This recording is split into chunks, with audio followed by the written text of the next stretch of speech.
Hi, everyone. My name is Stephanie Sandala. I'm Programming and Outreach Specialist here at LibraryLinkNJ. I'm so excited to have Jordan, Ashley, and Brooke from Fairleigh Dickinson University here to talk about book tasting clubs. Super excited. So if you guys each want to introduce yourselves, Jordan, do you want to start? Yeah, sure. Hi, I'm Jordan Boyajian-Torres. I'm a research and instruction librarian here at FDU, and my pronouns are she, her, hers. I'll go Hi. next. Nope, Ashley's going. My name is Ashley Tschakert Foertmeyer. I'm also a research and instruction librarian at Fairleigh Dickinson. And I'm Brooke Duffy, and I am also a research and instruction librarian at Fairleigh Dickinson, and I work with the other two wonderful people you've already met. Great, thank you. So do you guys want to talk about how you launched your book tasting club? The story behind it, how well it's doing, anything you want to share, just advice for those getting started, advice for those who already have one but need help promoting it, getting it off the ground, all the above. So anything you want to share with us is great. I'll get started because this was started really initially by myself. We have a pretty large population of international students here at FDU, and they were creating a space to be reading and sharing with either other international students or English language speakers to understand the text better. So I was receiving a lot of requests from them to start a club. Or to have a club. They were asking me if there was a club on campus. There was not a student club at the time. And so I kind of started putting my brain together with others. Ashley and Brooke were two of my others, to try to figure out how to pull this together to make it work that in a way that we could manage and in a way that students can manage. And even in a public library setting, in a way that anybody who's working and trying to read at the same time as working and being part of a family unit or whatever you're doing, it's hard to manage being in a regular book club where you have to read a chapter and be coming to the club prepared to discuss with everybody else. So we were trying to figure out a way to make this very manageable, and Brooke actually brought the book tasting idea to the table from one of her previous colleagues that she's worked with. If you want to speak on a little bit about book tasting specifically. Yeah, sure. So one of my colleagues that I had worked with at another library, she was using a concept called the Book Tasting Club at her library. She was at University of New Mexico, and the Book Tasting Club is I think we interpreted it a little bit differently than she did, but in their iteration they selected a book or a couple of books, and they read excerpts of it at the book tasting club, and then they had conversations around critical conversations around topics relating to the book.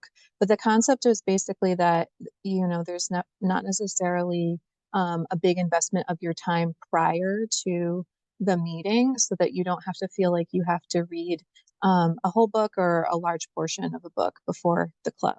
You just get to have the community and the inspiration to potentially read a book, and get a sense of if you want to read that particular book. And then, we interpreted it in a slightly different way, which was, I don't know, I guess we can talk a little bit more about that as we go along. But I do definitely want to share the links in the chat here to both my friend's LibGuide at University of New Mexico, and also the librarian who she had adapted the idea from as well. And I forget her name off the top of my head, but it will be in the chat momentarily. Yeah, so Brooke brought that to my attention, and we were with our university librarian trying to figure out how to offer this in a manageable way for students, but also for us. And so this seemed to be the best path forward. And so we made a little team, and it would be us three plus two others that help us out. And we got together and we kind of made the guidelines for book tasting club, for our book tasting club. based on kind of our students' needs and what they were looking for. We created a form, a survey to find out what they were looking for. I can pop that in the chat also. And so based on that survey and just based on the book tasting club resources that Brooke brought to us, we kind of formed this book tasting club for our school, which is really the idea that you can have read a book in the past, you can be reading a book right now, you can be in the middle of the book. It doesn't really matter where you are in that stage. If you want to bring it to the club and share it with everybody, like, you are more than welcome to. There's no, you have to read something to be here. You can also have read nothing and just come and hang out and listen and get recommendations from your peers. And so in that way, we've made it more open for everybody to come. And I think because of that, it makes it more approachable and students feel more comfortable coming, because even if they haven't read anything in months, they can still come and share or hear what others are doing. And then sometimes while we're in the club, some people are reading books that are a little bit older that others have read in the past. And so that gives them the opportunity to say, oh, I've read that too, and jump in and converse about it. So that's how we kind of run the meetings. I'm gonna share my screen so I can show you guys our guide and pop that link in the chat as well. Libraries book. Our survey link is in there as well. I'll give you guys a little tour of our guide real quick. Here we go. That should be working. So this is our book tasting guide. The front page is really the immediate stuff that we figured students would need. We have a community agreement because sometimes you have some really difficult conversations based on the topic of a book. So we wanted to have something in place where folks could see that, hateful speech is not tolerated here. It's a safe space. People make mistakes. You're not going to get called out for it, but called in for it to have a conversation. And so we kind of made that a standard for, starting the meetings and making sure people saw that immediately in our homepage. We have a description of the club. So anybody who finds our club, which we do a certain amount of outreach as well, that I'll go over, when they come here, they can kind of get the full story about what we're doing and what we're offering. And then we have our next meeting, which just passed. So this will be the new link once we have it, our next meetings together. And then links to who we were inspired from as well as all the librarians and staff that are a part of the book club, so they can reach out to us easily. And then Maybe wants to speak about this because she put this together. This is one of my favorite pages of our whole guide. It's super helpful for getting your next great read. You can go on, Ashley, I'll point anywhere. Yeah, so this page, when we were just starting the group, we wanted to get an idea of what people were already reading. We had a student who is a prolific reader who shared a long list with us of books that she's read and loved. And then our university librarian and myself are also read in a lot of books. And so between the three of us, we had this long list of books to get started before we had a meeting. So that's what this page is. It's just it's a compiling of three people and all the books that we love, just to start the conversation. And then on the left-hand side, we've also included some places where people can find their next book to read, because the idea was that in between meetings, we're not trying to have a ton of meetings every semester, because students are busy and they've got a lot going on, and reading is meant to be pleasurable. So we don't want to put pressure on them. But we do want to make sure that they've got plenty of resources to find new books in between meetings if they need to. So on the left-hand side, we have places to find more books that we've compiled. And then also a couple of ideas on how to organize your to be read pile. So Goodreads is, like the original organizational tool, but I know Brooke and I both use StoryGraph. We really like that, and have started to encourage some of our students to use that as well.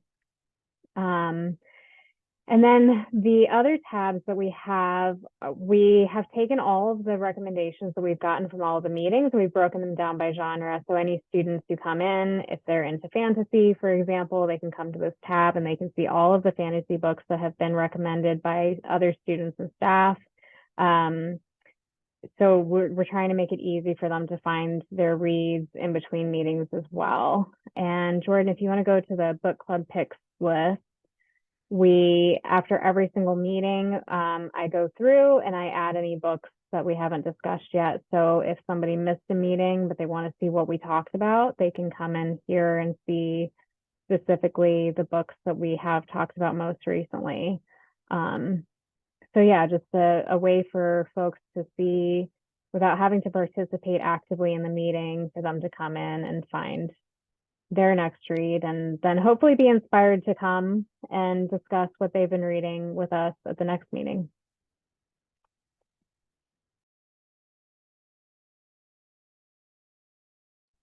Yeah, thank you, Ashley. So that's the guide.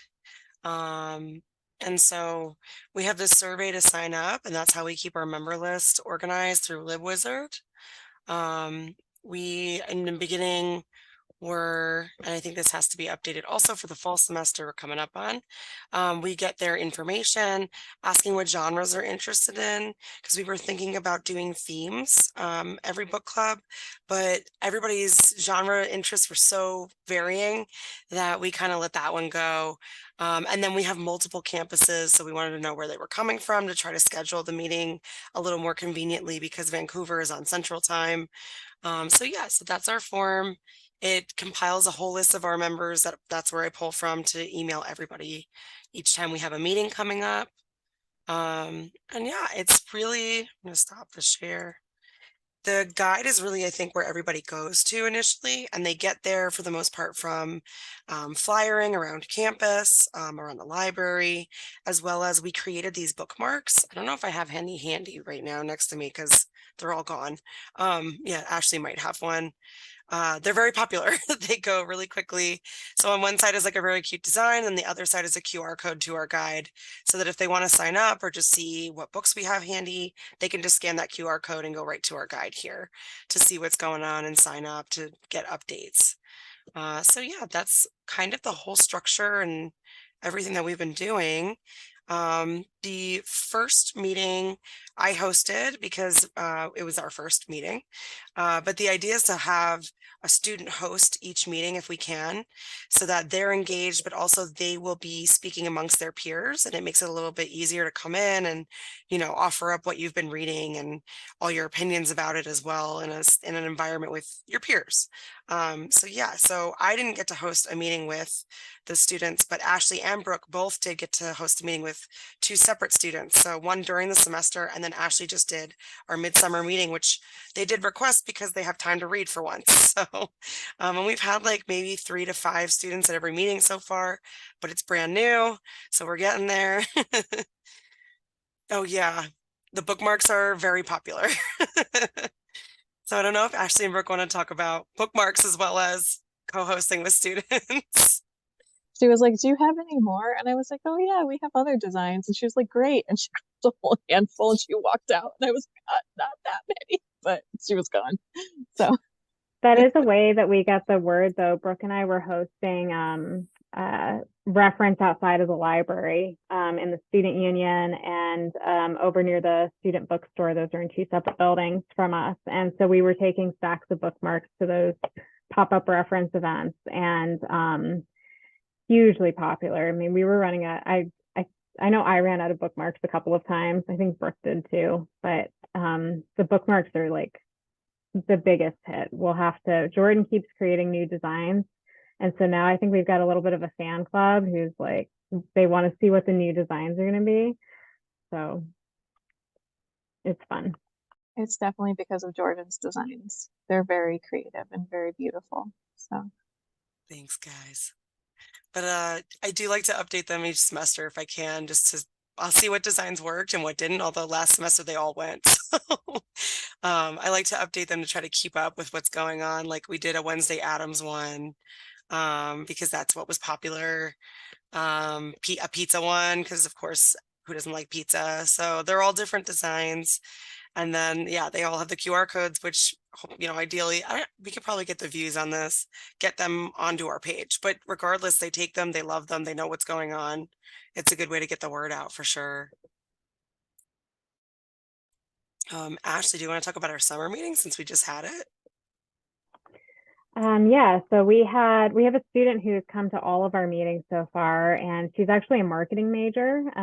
So she likes to read, she reads everything. She's big into historical fiction and fantasy and graphic novels. She'll read anything. And because she's come to every meeting, we reached out to her and asked if she'd like to host, and she was so enthusiastic. She had like a list of questions that she wanted to ask everyone. When I met with her one-on-one beforehand, she had like 45 questions that she wanted to ask. And I think we got through like maybe 2 during the meeting, but it's exciting because Brooke and I have both hosted students, and the 2 students that we've had host, I think, had very different approaches to how they wanted to run the meeting and what they wanted it to look like, which is a fun aspect of the meeting, is to give them a little bit of control and let them drive the conversation. Yeah, I mean, it's meant to be student led. And so I know I've talked to my student, she'd like love to come back and do it again, and Brooke's student too. If you want to talk about how that went, because she's actually hoping to go to library school. So she had like a very different approach. Yeah, she's one of our student workers, and I think she was a freshman this past year or a sophomore. But I think she wanted, like, she's very, very personable, and she was really excited to lead a meeting, but she also wanted a partner in it. She did not want to do it completely solo. So we met in advance to talk about like how we were going to lead it together and what kind of approach we were going to take. So we kind of divided up leading the meeting. We did a roundtable introduction of our participants. We talked about what we've read the past few weeks. We put, our recommendations into the chat. And then we did a little poll of everyone's favorite book genres just to get the conversation started. And then I think we also showed a trailer from Book Talk, because we wanted, it's like the oh no, not Book Talk, it was BookTube. Sorry. Like using YouTube to find book reviews, because we wanted to talk about the different ways that you can discover new books to read. And so we talked a little bit about Book Talk and BookTube. And then we each talked about a book that we were excited to start reading. And then we just kind of continued the regular conversation that we normally have. And we also discussed as a group if we wanted to have a summer meeting, which is where the August meeting came out of, was that everyone was eager to kind of have a summer check-in, because they felt that it was going to be a time that they actually would be able to get some leisure reading done. Yeah, I think once they're back in 2 weeks, which is way too soon, we'll be polling to find out when they would like their next meeting, because I like to give them some autonomy in deciding when we have them as well. We're having them on Fridays, most of during the school year. I think it was Thursday, right? During the summer, because we have 4-day work weeks during the summer. And so they kind of can guarantee that, one Friday every month we'll have a meeting, which is really nice. Something to count on. And also it seemed like after the first couple meetings that it's almost like a mental health hour in a way. It acts like that. It's like an hour where you can check out of everything and you can just focus on books and what everybody's reading and hearing what people are interested in and sharing with each other. especially if you've read the same book as somebody else. It can be really nice to see that conversation and be part of it. Even if you didn't read it yourself, it's still really nice to see that connection. And so after the first couple meetings, we heard from students, like it's kind of like a mental health hour for them. They really, really enjoy just checking out of everything for like an hour once in a while. It's nice. And it's like I said, it's very low pressure. So they don't have to come even having read anything. Some of them just come to listen. Sometimes they'll chat if somebody has read something they've read in the past. We try to keep it pretty open and free flowing. And so far it's been working, which is really nice. And we'll have more data this semester because we just started it in the spring to see how many students are coming in and how often we should do it. And we're kind of constantly reassessing based on their needs. But that's the point. The whole thing is for them. And so happy to do it. So I think that's, unless Ashley and Brooke can want to add anything. I was just going to, Brooke kind of answered Karen's question in the chat. But yeah, we usually have at least 20 minutes or so of what are you reading? What do you enjoy? What are you planning on reading next? And a lot of times that will just kind of drive the conversation naturally. The student that led the meeting with me, she was really interested in finding out like why people like the genres that they like, why they're drawn to the type of books that they're like. And she wanted to know about like, for people who read certain genres, are there any like characters that stood out in particular and why those stood out? So she had a lot of questions like, if you're reading, I'm trying to remember what it was specifically, but it was like, what was it specifically about the book that you recommended? Like, why did you choose that book specifically to recommend? Was there an element in there, something in it that was particularly compelling? And she asked that question, and that drove like the next 35 minutes of conversation because people were just kind of, pulling from what others were saying. And so I think that a lot, because we've kind of advertised this to be very laid back and more of a conversation with each other than like a meeting, it is easy for folks to share. And so it doesn't take much to just get that conversation going naturally. And in our last meeting too, we had a conversation out loud, verbally, while at the same time we had another conversation going in the chat. So people get really animated when they're talking about things that they enjoy and they love. So sometimes it's just a matter of getting them going to keep the conversation flowing.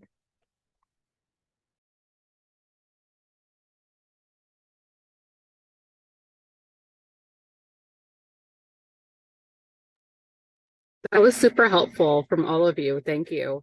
And if anyone else has any questions, you're welcome to unmute yourself or put anything in the chat, and we're happy to answer any questions you might have. And I really do like those bookmarks, Jordan. So I think I do have a quick question. How do you design them? Is it in Canva or another program? Okay. Yeah, so in my previous life, I was a graphic designer. Still am, really. I mean, it applies very much so to library work. And so Canva is a huge help. We don't have Adobe here. I have it at home, but I'm on my work computer all day. So Canva is really helpful. Their bookmark template is not so great, but I'd be happy to send the template that I made. That way, because we don't print the bookmarks like through somebody. I print them on our printer, and then I print them double-sided, and they print out, front and back. And then I laminate them with our laminator and cut them myself and put them out. So my template makes it so you can get 8 bookmarks out of one 8.5 by 11 sheet of paper. And so I'd be happy to share that Canva link with I'll probably send it to you, Stephanie, to send to everybody after, so that you can copy that Canva design into your own projects, and then you can make your own bookmarks, which would be great. I mean, Canva makes it really easy. They have so many really, really helpful elements and design elements to make your bookmarks unique. And they have a QR code generator in there as well, which is how I do the QR codes, which is great. I love Canva. Yeah, I see Mary Beth. Canva is great. And the bookmarks are super popular. People love bookmarks. I don't know, Brooke said this the person took all of them, but even during the semester we had them out and students would be like, wait, I can take one or two. Like, they'd be standing there like, I don't know which one to buy and which one to take, like, I don't know which one to have today. There's like 6 or 7 designs. It would stress them out. So we'd say, just take a couple. So they're very popular. A good way to get the word out for sure. Yes, I agree. And people really do love bookmarks. Like they're always popular. So that's such a good idea. I really like Annie's question in the chat of how long are the meetings and what do you find as a reasonable number of people attending for the time period? Yeah, I mean, I don't know if you guys want to chime in. But the meetings are an hour. We keep it to an hour because we feel like that's manageable for everybody. Not only us, but students can usually find an hour on a Friday to sit down and chat. We keep it during, our time period is 11 to 2 o'clock. Usually avoiding the 12 to 1 time because that's standard lunchtime. But 11 for if we definitely have a Vancouver member coming is helpful for them because of Central Time. 2 o'clock seems to be a good time as well. Anywhere in that time period is usually a good time, but we'll get like 3 to 5 students, but then we also get faculty and staff members in, and then we'll have like 3 or 4 of us, our librarians in there as well, and staff members from the library. And I find that 3 or 4 of us being there is really helpful because especially if we have a student running the meeting, you know what it's like when it's silent and it's very stressful. It's like tenfold for students when they're hosting something. So we're there for support. If really it's quiet for more than like 30 seconds or more, we'll chime in and make sure that they have the support that they need to keep the meeting going. I always bring like 2 or 3 books in my back pocket that I've either read in the past or I'm with a graphic novel girl. I bring all the graphic novels because that's what I have time for. And sometimes students need that too, that relating of like, oh, graphic novels are reading. And then if you look at our list, we do have graphic novel selections that are not just from me because students are like, oh, I read those too. And those are books I read. I didn't realize I could share those. So yeah, so about an hour is good. And then we're hoping to get more students, but so far 3 to 5 students and at least 3 or 4 librarians just to support whoever's hosting the meeting is really helpful. I can answer Sherry's question. So we don't do a specific genre for each meeting. We've discussed potentially doing that down the road if we have enough participants and there's a need for it. But right now it's a variety. What we're finding is a lot of our students, like Jordan said, they're very into graphic novels. We have a lot of fantasy readers. We have a lot of historical fiction readers. We've got a lot of romance readers. A lot of the staff reads nonfiction, which is interesting to kind of talk about the differences in the books that way. But for right now, we're not focusing on a specific genre. We have it all intermingled.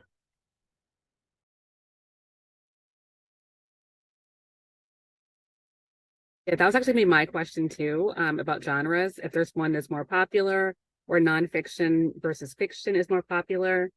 So yeah, Ashley, you might be the one to answer that too. Are you mostly seeing fiction as popular among students right now?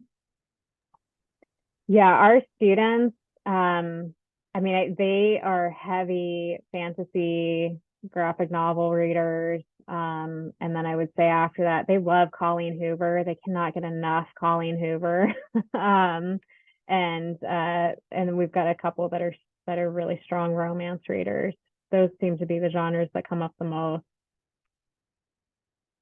Yeah, and to add on, we have a pretty strong, literature program. When I say that, I really mean like people who want to go into publishing. That program is pretty strong here. So that student who actually gave us a lot of the a lot of the books that we have in there beyond Ashley and our university librarians picks. She really wants to become a book publisher. So she reads constantly, but her friend group are also other ones in that major, other students in that major. And so they are also reading constantly. So they pick up a lot, but definitely heavily romance in this school right now. Romance and fantasy. Those are the big ones, the big two. And to answer Mary Beth, that they don't exchange books. One thing that we are doing after all the meetings is we compile a list. I spend part of the meeting just writing down what everybody is saying and recommending, so that we have a book display where we display any books that we already own so that people can come into the library and grab them. And then I can also update the LibGuide. But Jordan and I also make sure that we order any books that we don't already own. We will put the link, when I put them in the LibGuide, I'll put the link to the catalog so we could interlibrary loan them in the meantime. But we're trying to order all of the books that have been recommended so that they can just come in and grab them off of the book tasting club display that we've put together, which we've got right at the top of our staircase. Our library is, the main stacks are on the second floor. So when they come up the stairs, the display is right there and they can just grab and go that way, which has been very nice. And they grab, like, there's at least 2 books missing right now that people have grabbed and taken out. So that seems to be working really well for us. I would also say too that this is maybe as an academic library, I think we always have that kind of like information literacy teaching mindset thing going on where we're always kind of, I mean, it's got to be the same in public libraries too, but we're always trying to like push the like library skills gently, like subliminal messages at least under the radar. And so it's like, oh, if this book doesn't come in, like in a timely manner, you can always do an interlibrary loan, and like we could show you how to use the library catalog, and you can always ask a librarian. So there's different like ways that we weave in those messages, and because the students come to us for a lot of other purposes, including research papers and all of that stuff. So Thank you, Ashley, for reminding me about the display. That has been really helpful as well. Because it's right in our main like area where the circulation and reference desks are. And so they're here studying or printing or running around, and they run past it. And then I see them stop all the time, just to look at what's there. A lot of the time they'll pick up a book too. They'll just stop, look, oh, this is a book I've been wanting to read for a long time and it's right here, and pick it up and go, which is great. And it's the summer and there's like very few students here, and there's at least 2, if not 3 books missing from the display right now. So it's great. I was going to ask about displays as well. Like if anyone has displays, anyone on a chat right now has displays for book tasting clubs and how popular they are. But you just answered that, Jordan. So thank you. That's such a good idea too. So if anyone else has display ideas, feel free to put them in the chat. I also love Sherry's comment in the chat, calling it Books and Brews, which is such a cool name. Sherry, if you're still there, how many people attended your programs? I just love this idea of like talking about the likes and dislikes for each genre, and a good programming idea too. Okay, you can always put it in the chat later, but I just love that idea too. Someone to shout that out. So. Yeah, I love that name.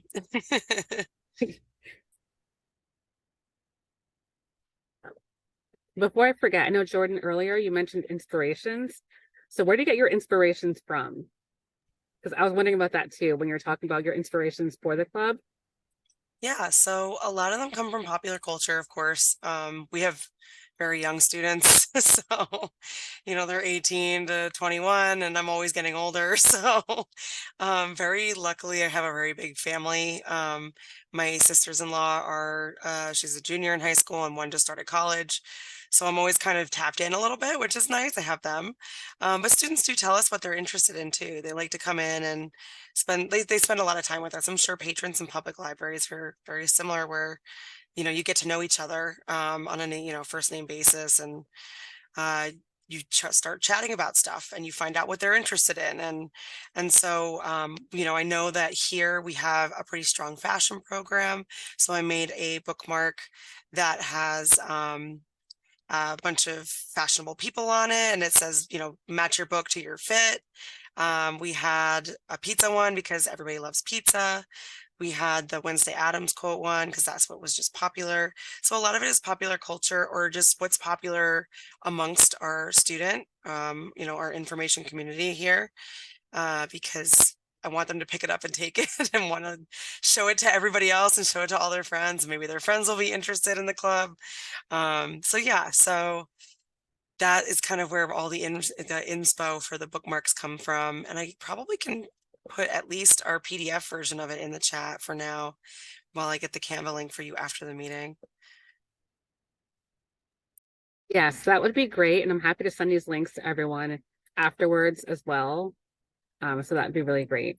I'm reading Sherry's comment about having 8 to 10 people when she first started. Yeah, getting back into it.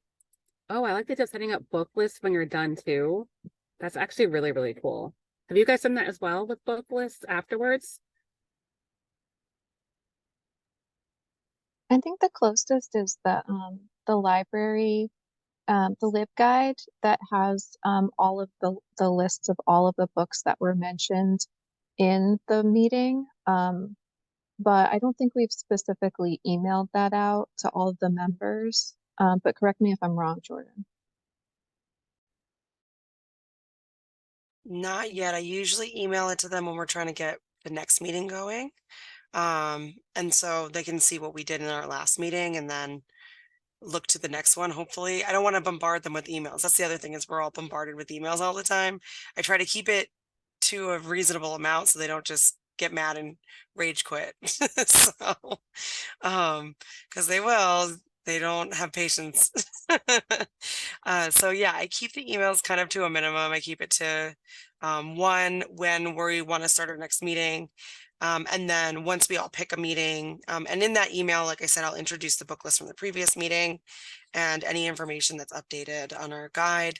And then I will poll for the next meeting. And then once we come to that, I'll send everybody a flyer with the registration link. And so from there, I'll send the flyer again closer to the meeting, but otherwise I keep it to maybe 2 or 3 emails a month at the most.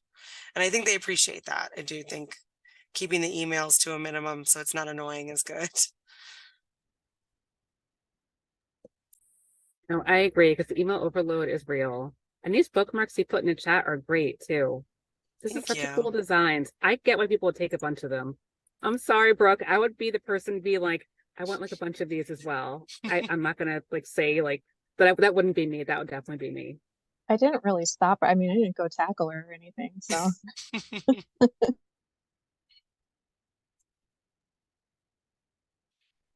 And I will share these links with everyone afterwards as well. So yeah, you're welcome to save them now, but you will get them afterwards as well. Does anyone else have experience with book tasting clubs at their library? I'd love to hear about it too. Either in a chat or meet yourself, either one. I'm looking at Sherry's latest comment, a few in person. And oh, I like the idea of bringing books to the meetings that they can check out. That's actually really, really cool. I think I wanted to ask other people here too, if they had it either virtual or in person and which one has worked better for them. I know, Jordan, you said yours has all been virtual, which is really helpful for the pandemic and also just for like accessibility with campuses. But has anyone else done anything in person? I know, Sherry, you did a few in person too. I like talking about different types of nonfiction. That's also really cool. Yeah, it's kind of looking forward to the pros and cons of either virtual or in person. But making sure I didn't miss anything in a chat. But anyone can feel free to chime in as well too. I think the virtual is kind of nice too, because we don't force them to put their cameras on either. It's come camera on, camera not on, that's fine. And so I think sometimes they just come to us literally wherever they are, like in the car, at the end of class, at home, whatever. And they don't have to get up and like get dressed and look nice. So I think in that way, the virtual is nice. But I think in person, like Sherry's suggestion of bringing the books to the meeting, that's really nice. We're not quite there yet. I think if it got bigger on each campus, we would probably split it up to each campus. But right now, we're trying to keep everybody together in one big group, which is also nice because we get to meet everybody from all the campuses.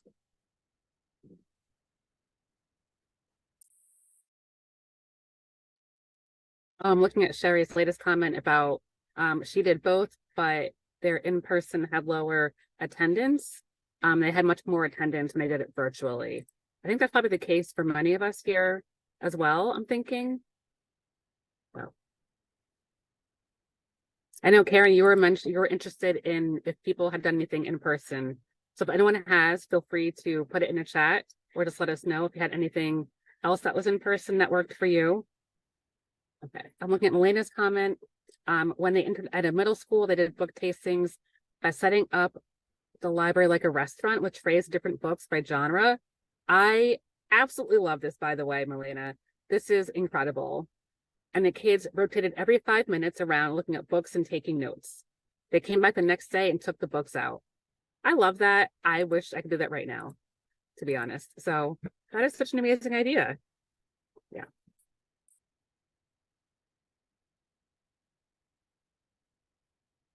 Wait, Brooke, I know you came across that as well, too. That is so fun. I love that.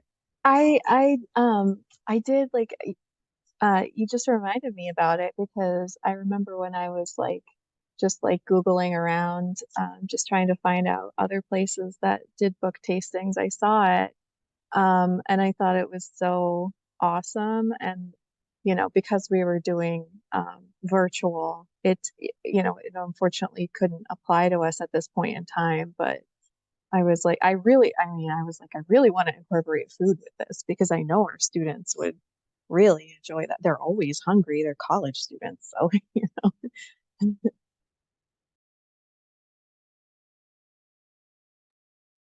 Yeah, I feel like incorporating food with it is such a great idea, too. Even having like the trays of books is like such a cool idea. That is really, really awesome. Yeah, Karen, let us know if that works for you, too. If you do something similar, we'd love to hear about it afterwards. So please keep us posted.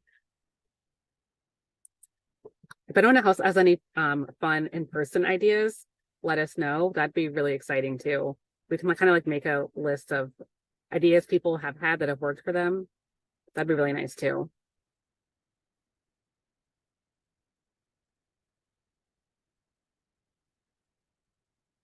could I ask Melena, what was the students' reaction to that event? Were they like just giddy about it? Because I could just picture, I'm just thinking about like the Scholastic Book Fair and my level of enthusiasm about that. So I could just picture that event just being like the best. Yeah, it was a bit of chaos um because they didn't know that genres existed really. It was like part of their literacy program where they were learning about different genres. So just exploring things that they never heard of and also things that they didn't think they would like, but then reading the back of the book realized that they did actually like that and just didn't realize it.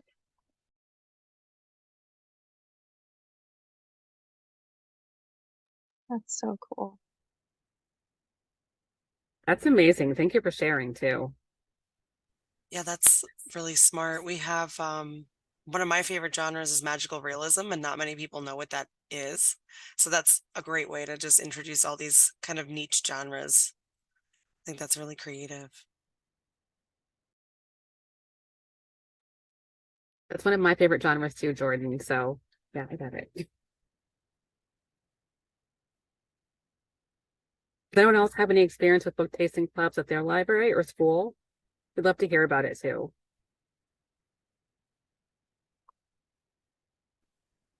So I'm at the elementary level now, but I used to teach high school, and I didn't do a book tasting. I did book speed dating. So each student was reading a book, like, so you could really do it with any book. Just have a book in mind when you come in.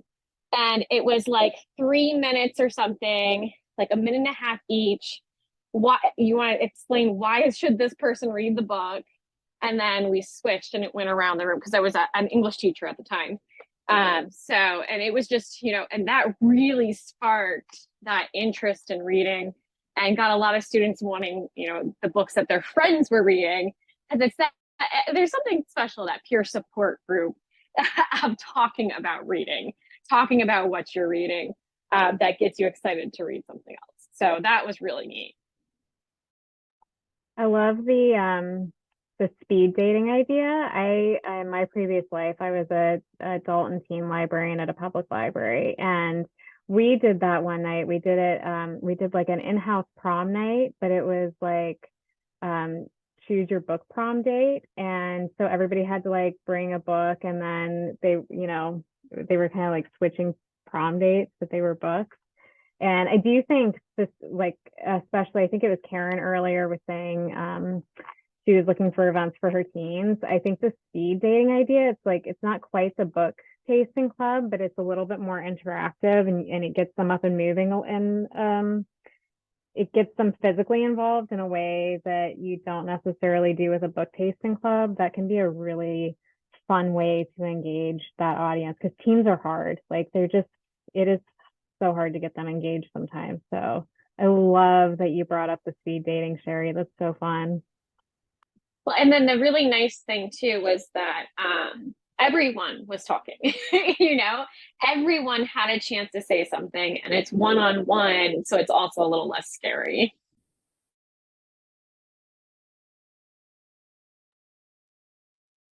I was also going to say that's a great idea for you, Karen, as well. Because as you know, teens are great at talking about what they don't like and what they like. So speed dating could be a perfect way to get them engaged and talking about their likes and dislikes and people seeing what their friends are reading or not reading. And that could be a good way to spark interest as well. So yeah, again, keep us posted too. We'd love to hear about it. I have two follow-up questions for Melissa because that was so awesome. My first question is, I just feel like I get some of the best ideas from just talking to English teachers about like how they get their students pumped about reading.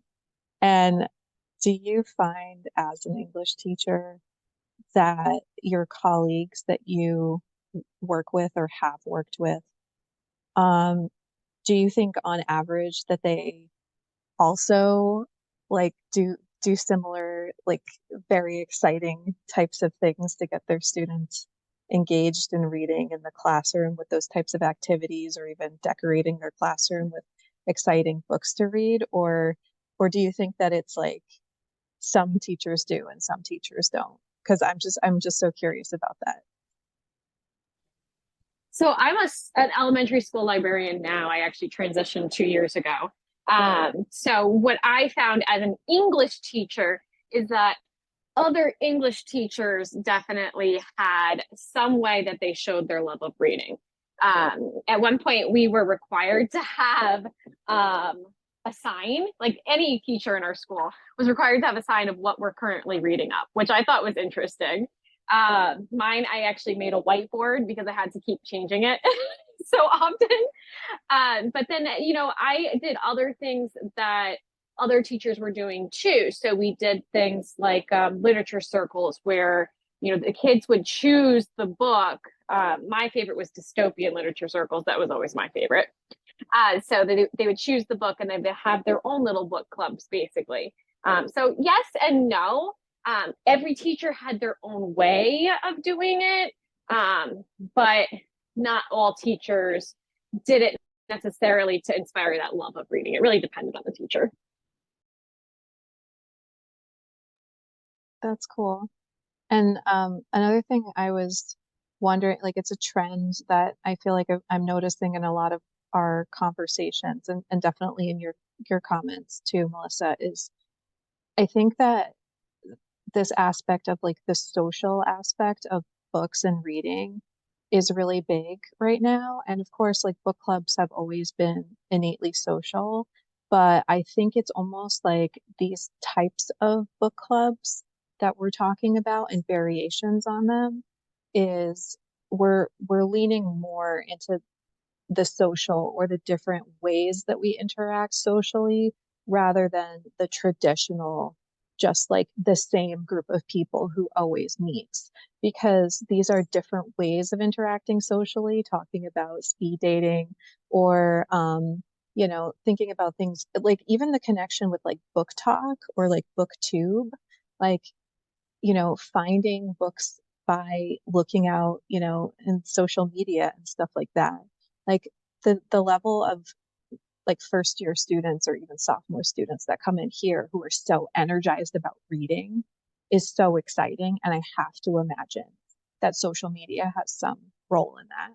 So I just think that there's something about this these social aspects that like when we're getting inspired, just thinking about social lives. And I don't know, that was kind of a rant, but it's just getting me excited talking to all of you. So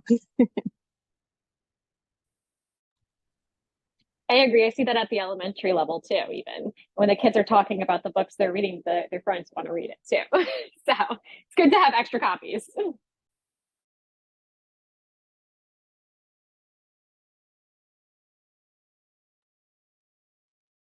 No, I agree. And I like your comment in the chat, Jordan, about books based on your astrological sign. I love the idea too. That might be a fun display idea, or even like, a book tasting idea as well. Yeah, because I think we're all into astrology and horoscopes these days. I mean, speaking for myself. So yeah, that'd be really, really fun. It's definitely more popular than ever, I feel like. Yes. Because I've seen, I think it may have even been Barnes and Noble. My local bookstore does it though, where they'll have a table of like whatever the month is, and just have them themed. And I think in the winter they ended up doing like a table of Capricorn or something. Books if you're a Capricorn, you'll like it. Yeah. So, and that display was always empty. So it works in the bookstore. I'm assuming it would work in the library as well. Like, Melina, don't tempt me for a poster session idea. I would totally do it too. Yeah. Does anyone else have some fun ideas for book tasting or just displays in general? I think that would be a good school display, I think, as well. Yeah. And Karen, I think that would work well for your teens too. I feel like teens are super into astrology. So maybe even like a book idea based on astrology would be really fun as well. I've also seen like dates with a book, blind dates with a book where you have it covered, the book is covered in paper and like you have a description of it or something, right? So if you're a fan of Harry Potter or something like that, then you might want to have a date with this book. With my adult book club, we actually had like a short survey kind of thing that we filled out and exchanged last year as Secret Santa. So we didn't actually buy the books for each other because we all like to read them in different ways. Like I'm an audiobook reader mostly, and then some of our are more hardcover, some are ebooks. So what we did was we actually just wrote out recommendations, and our Secret Santa was to recommend books to our secret person. Yeah, so those are fun things.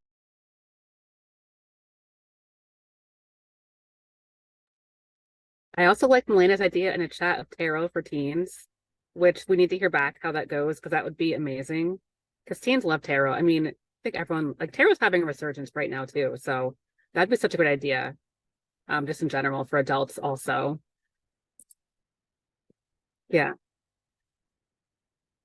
Ooh, yes, we can do an email swap afterwards because we have so many great ideas here in the chat just in general. So yeah, we should all stay in touch. I'll try to make an email chain afterwards. That'd be really fun. Yeah, a lot of these ideas, even though they're in the younger area right now, are great for teens too, and college kids. I mean, we're all on the gamut of that area of just trying to get them excited about reading because they're so busy with all the other things. These are all great ideas. Yeah, that's awesome. Tarot for teens this summer. That's great. Yeah, I feel like astrology and tarot would be good for college students too. That'd be perfect for like, Fairleigh Dickinson as well, I think, Jordan.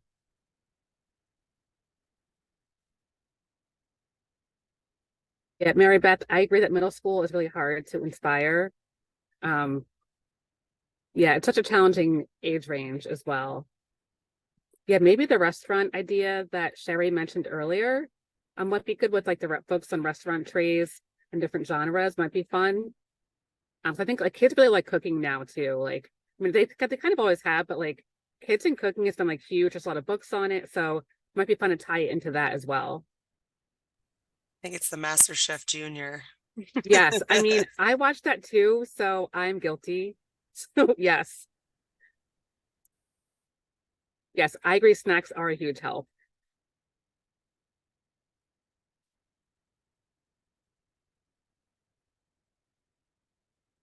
If anyone else has any last minute ideas before we wrap up, love to hear about them.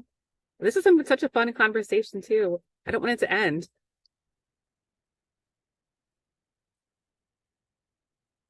Yeah, pairing genres and flavors. That'd be really fun too, Brooke. I have so many ideas right now. I just want to like go home and do like a restaurant tray, like, you know, all these different ideas that everyone has in the chat. It'd be so fun.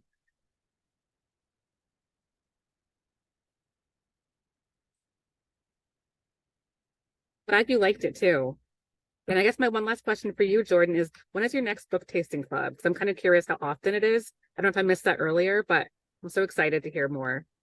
Yeah, so we're going to be polling students once they're back, but it will definitely be in September. Yeah, August is basically over. Most likely the last, Friday or second to last Friday of September will be our next meeting. So hopefully with all these new freshmen coming in and our students returning, we'll have a pretty big turnout with some good books to talk about, which will be really nice. Yes, awesome. Keep us posted, and everyone in the chat, like, keep us posted how it goes with your programs and displays and outreach ideas. We'd love to hear more about it too. So yeah, so thank you again, Jordan, Ashley, and Brooke. It was so nice having you here. And thank you everyone in the chat for these great ideas. This was phenomenal. So I'm super excited to try some of them.